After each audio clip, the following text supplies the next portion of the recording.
Fast News continua falando mais uma vez sobre o Supremo Tribunal Federal, que aprovou uma mudança no regimento interno. Essa mudança estabelece agora um prazo máximo de 90 dias para que os ministros devolvam pedidos de vista.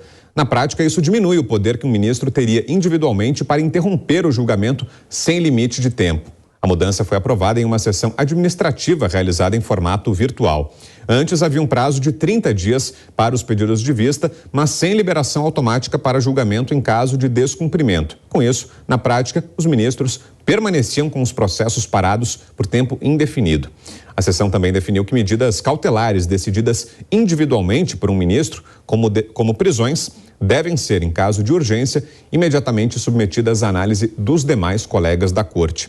E para a gente entender melhor essa mudança, temos um convidado agora aqui no Fast News. Está conosco o professor Maurício Januzzi, que é mestre em Direito e professor de Direito Penal da PUC de São Paulo. Professor, boa noite, obrigado pela entrevista. Boa noite a todos, ficamos à disposição.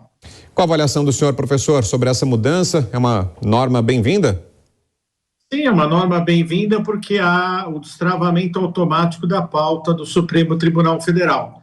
O grande problema, que já acontecia anteriormente, era o fato de que, mesmo com 30 dias depois de um pedido de vista, ela não entraria automaticamente para ser votada pelo plenário ou pelas turmas do Supremo Tribunal Federal.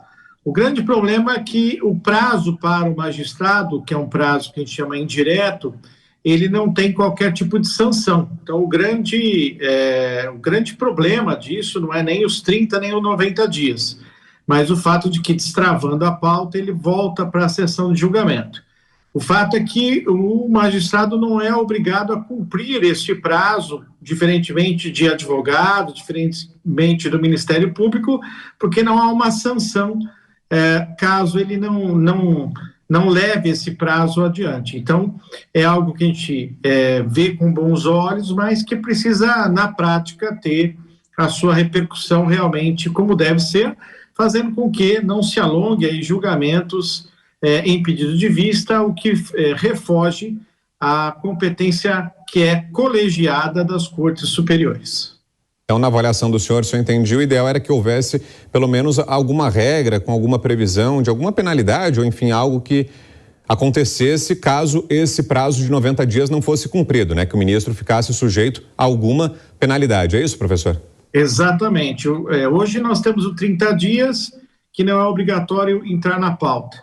Já viu que, como não há sanção administrativa ou correcional ao ministro, isso não vem sendo obedecido. Agora se mudou para 90 dias com o andamento disso em pauta, mas não quer dizer que depois desses 90 dias o ministro pautará automaticamente essa questão e, portanto, caberia ao CNJ, ao Conselho Nacional de Justiça, dar uma sanção administrativa ou até com perda de vencimentos, enfim, algo que fizesse com que o ministro obrigatoriamente pusesse o processo em votação e não houvesse necessariamente esse prazo de 90 dias. Poderia continuar os 30 dias, mas os 30 dias com obrigatoriedade de entrada em pauta e também uma sanção administrativa no caso de não cumprimento. E o que é que vai acontecer agora na prática, professor, se esse prazo for extrapolado? Ou seja, um ministro pede vista, interrompe um julgamento e aí se passam esses 3 meses, esses 90 dias. O que exatamente. O que acontece hoje é assim, ele pede vista, dali a 30 dias, portanto, na sessão do mês seguinte, seria colocado em votação. Só que quando ele pede vista hoje, ele tecnicamente não é obrigado a devolver em 30 dias. E se não devolver, ele não tem nenhum tipo de sanção a respeito disso. Hoje, o que vai diferir? De 30 vai para 90 dias e ele volta automaticamente para o julgamento. Será que isso será cumprido na prática, ou seja, o regimento interno será cumprido? Ou será que esse alongamento de 30 para 90 dias será mais um engodo, mais uma forma de procrastinar os infindáveis processos que se encontram na mão de ministros com vista, na medida em que ele, como eu disse no começo, não terá nenhum tipo de sanção para que libere o processo a ser julgado. E aí volta para julgamento. E isso volta mesmo que o ministro não tenha apresentado voto, né, professor? Exatamente, mesmo que ele não tenha votado ainda, o julgamento segue. E ele teria que votar ou com o relator ou dar um voto em contrário, né, nesse sentido. Mas 90 dias é um prazo mais do que suficiente para ele analisar aquilo que ele tirou de pauta e dar um voto divergente, se for o caso, ou então concordar com o ministro relator. O Marcelo Lico, nosso comentarista, está aqui com a gente. Se você tiver pergunta também, Marcelo, só acenar aqui que eu te passo a palavra, você pode interagir com o professor também. Diga lá. Eu gostaria de fazer uma pergunta para o professor. Não tem como reduzir tantos processos na mão dos ministros do STF? Não tem como mudar isso? É que, na verdade, o grande problema é que a competência não é de uma corte constitucional como nós vemos, por exemplo, na Europa ou nos Estados Unidos da América. Processos comuns, infelizmente, chegam ao Supremo Tribunal Federal. Por quê? Porque há um sistema de freios e contrapesos em que, quando o recurso extraordinário, que pode ser manejado em qualquer processo judicial do país, ele é colocado e as cortes estaduais, sejam o Tribunal Regional Federal ou os tribunais de justiça dos estados, impedem que esse processo vá ao Supremo, existe um recurso que destrava este impedimento e que, necessariamente, todos esses processos acabem o quê? Desembocando no Supremo, fazendo com que 11 ministros, por mais competentes e mais capazes que o sejam, não teriam condições de julgar o número de processos que estão represados e os que estão em andamento. A nossa Corte Constitucional, ela não é uma Corte Constitucional, ela virou, como muitos dizem, uma terceira instância, quando nós sabemos que no país não existe uma terceira instância, existe a primeira instância do juízo monocrático e uma segunda instância, que são os tribunais dos estados ou os tribunais federais. Mas, por uma questão processual, infelizmente, muitos processos acabam chegando lá e, obviamente, 11 ministros para todo o espaço do território brasileiro, são poucos os ministros para o número de demandas que, infelizmente, chegam ao Supremo Tribunal Federal. O necessário seria fazer uma PEC, já que nós estamos na 100ª PEC que existe aí, que foi debatida em relação ao Bolsa Família, que se fizesse uma proposta de emenda constitucional para que o Supremo Tribunal Federal fosse uma corte constitucional apenas para julgar as ADINs, as ações diretas de inconstitucionalidade, ou as de inconstitucionalidade, e deixasse esses outros processos ao Superior Tribunal de Justiça, que é formado por 33 ministros, e que não chegassem a toda hora e a todo momento a esta corte, que é a nossa Corte Suprema, casos que não são constitucionalmente importantes para que sejam julgados. Só aqueles que vão ter uma repercussão geral para toda a sociedade e que atendam aos anseios da Constituição e da população brasileira. Em relação às decisões monocráticas, professor, o que é que mudou? O que é que prevê essa nova norma? Então, as monocráticas cautelares que a gente fala, principalmente as cautelares de prisão e até de alvará de soltura, ou seja, do pedido de prisão preventiva e da soltura de um eventual pedido de prisão preventiva, que são as cautelares, elas acabam agora sendo submetidas, quando decididas por um único magistrado, que após a decisão ela seja referendada pelo plenário. E isso é salutar porque o que marca e diferencia os tribunais superiores das outras instâncias é a colegialidade, ou seja, o sentido de ser um colégio, de ser decidido pela maioria dos 11 ministros. Como hoje já existe julgamentos virtuais, em que não há necessidade de que haja um plenário físico, como aquele que nós vemos na televisão, é possível submeter, e hoje será assim, com essa reforma nesse regimento interno, que qualquer medida cautelar julgada por um único ministro, imediatamente após a decisão desse ministro, será levada ao plenário virtual para que os 10 outros ministros também opinem e cheguem a uma maioria. Em outros países, como é que funciona, professor? Tanto as decisões monocráticas quanto os pedidos de vista. Tem essa previsão legal também? Um ministro tem esse poder de paralisar um julgamento?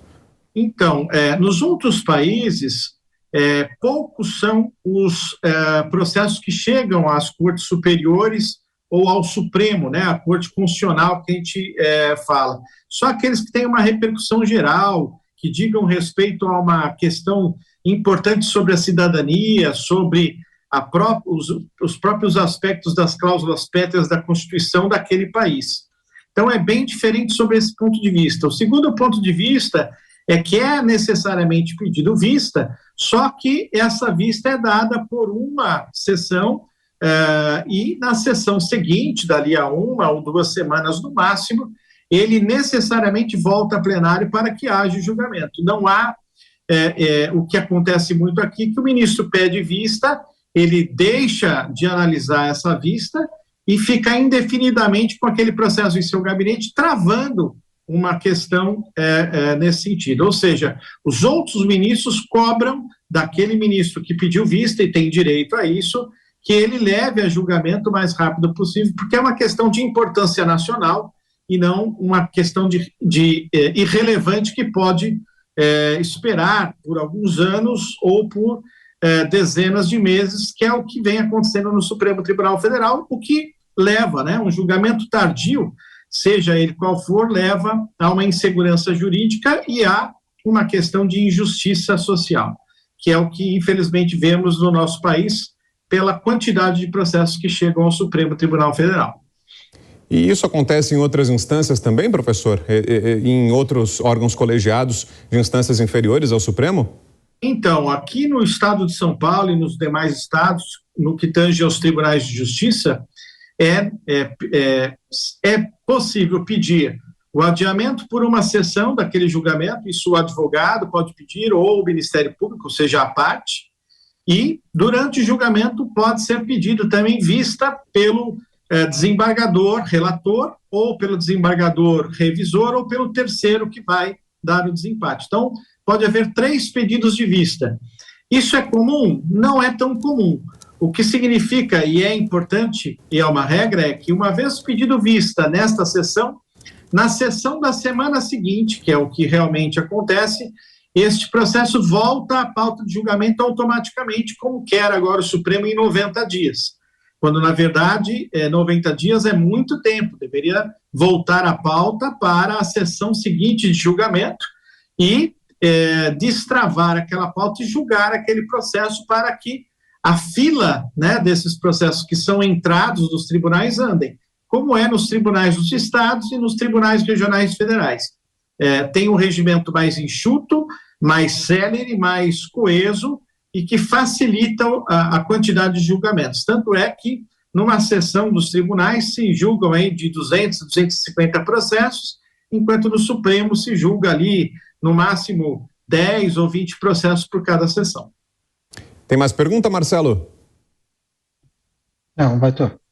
Então, queria saber o seguinte, professor, a gente fala muito sobre superlotação do Supremo Tribunal Federal, pelo menos uma lentidão do judiciário, né, por causa do excesso de processos, né, e não só do Supremo Tribunal Federal, mas do judiciário como um todo. Esse tipo de medida, por exemplo, essa limitação, esse prazo de 90 dias para liberação dos pedidos de vista, isso ajuda ou atrapalha nesse sentido? Pode ajudar a resolver o problema do excesso de processos, a desafogar ou não? Pelo contrário, qual a análise do senhor? Não, é bem-vindo. A iniciativa é super bem-vinda, é uma grande iniciativa do Supremo que deveria ter parado no dia 20, mas parece que estão trabalhando até em sessões administrativas durante o recesso forense e que, na verdade, tem por objetivo destravar e fazer com que essa fila ande e que haja, né, uma maior celeridade à justiça. O meu enfoque final é aquilo que eu comecei a entrevista. Será que para aquele que não colocar o julgamento em pauta dali a 90 dias com pedido de vista haverá punição?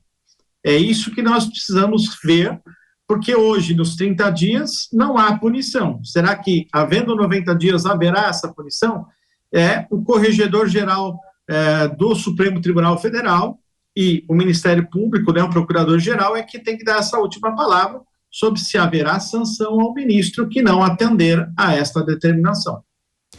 Muito bem, nós conversamos aqui no Fast News com o professor Maurício Januzzi, mestre em Direito, professor de Direito Penal da PUC de São Paulo, que detalhou para a gente essas mudanças todas aprovadas hoje pelo Supremo Tribunal Federal no regimento interno. Obrigado mais uma vez, professor. Uma ótima semana. Caso a gente não volte a conversar no decorrer dos próximos dias, desde já, os votos de um feliz 2023, um ótimo ano novo por aí.